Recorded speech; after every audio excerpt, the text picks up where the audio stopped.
So there's been a lot of conversation leading up to this film about how historically accurate it actually is. French critics and historians say not at all, and Ridley Scott says, well, they weren't there, so f*** them. Well, apparently one of Ridley Scott's military consultants on the film has come out to defend him, and saying that critics and historians are falling victim to Napoleon's self-generated propaganda. And when you watch the film, you can very much see how that would be the case if the things being depicted in the film are accurate in any way. Above all else, I have to be honest, this biopic is nothing like what I expected. Let's discuss. I watch so you don't have to.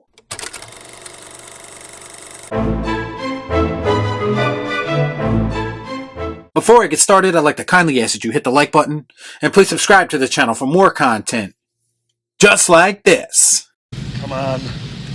Do it! Do it! Ridley Scott's Napoleon takes a look at the military commander's origins and his swift, ruthless climb to emperor, viewed through the prism of his addictive and often volatile relationship with his wife and one true love, Josephine. Okay, so right off the bat, I have to admit, this didn't feel so much like a standard biopic as it did a portion of Napoleon's story told through Ridley Scott's lens.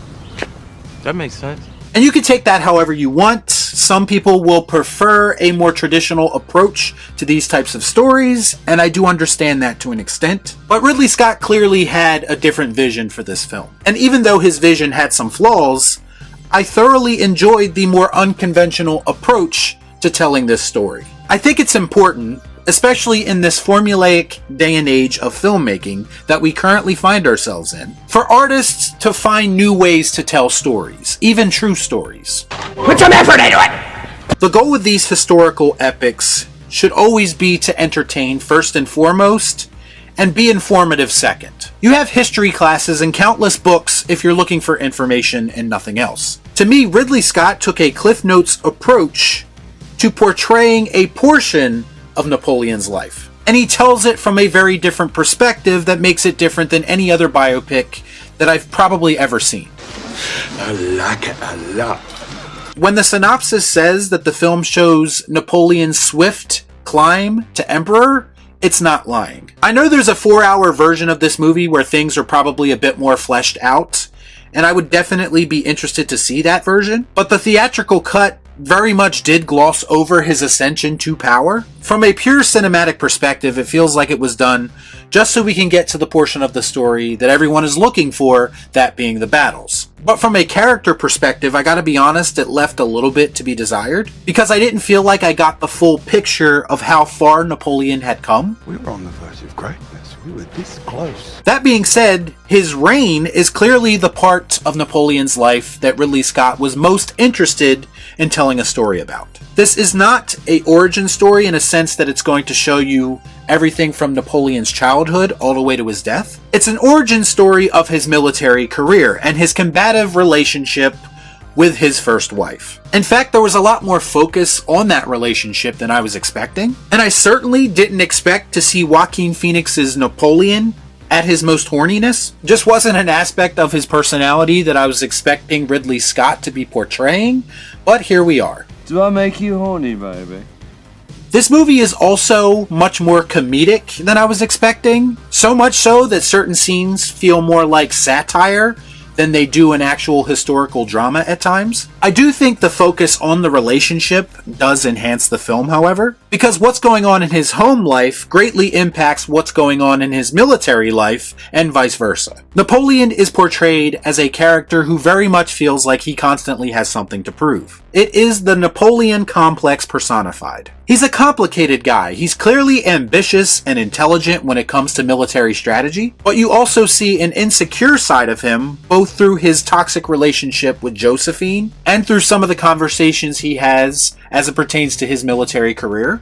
S-O-F capital T. Soft. Huh? His thirst for power in the military world causes him to bring a little bit of that energy home with him, as he is shown to be somewhat controlling with his wife. It's just an extra dynamic to the film that I think makes the character of Napoleon a bit more interesting. For obvious reasons, I think Joaquin Phoenix was the perfect person to play this version of Napoleon. He's already a weird guy and he's playing this very awkward historical figure, and it's just an odd match made in heaven when you think about it. Is it just me, or is it getting crazier out there? The only thing that I found kind of weird was Napoleon not really using an accent of any kind. In fact, the accents in this film all around are kind of questionable. But as for Napoleon, I think at the very least, they would have him with a French accent. I understand not making all of the dialogue French, because it makes the film a bit more digestible. You uncultured swine!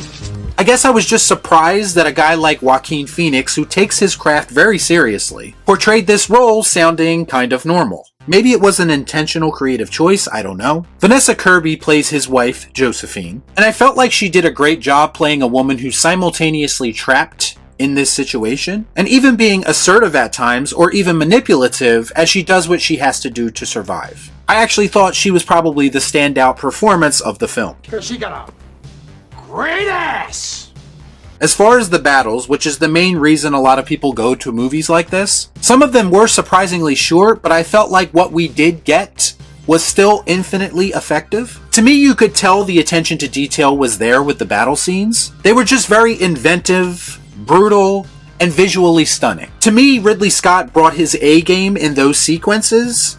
I was just a little surprised there wasn't more of it. My biggest takeaway from this film is how it portrays Napoleon as a military leader. And I think this is a point of contention with a lot of people. But right or wrong, this film very much portrays some of his achievements as being somewhat embellished. I mean, his promotion in the military, his ascension, is based on him exaggerating his own victories. He's shown on more than one occasion to take credit for things that he didn't even do. He was basically just manipulating the public's perception of himself, all while building his own legend. And it insinuates that once that false mystique is gone, he wasn't quite the military leader that everyone thinks that he is.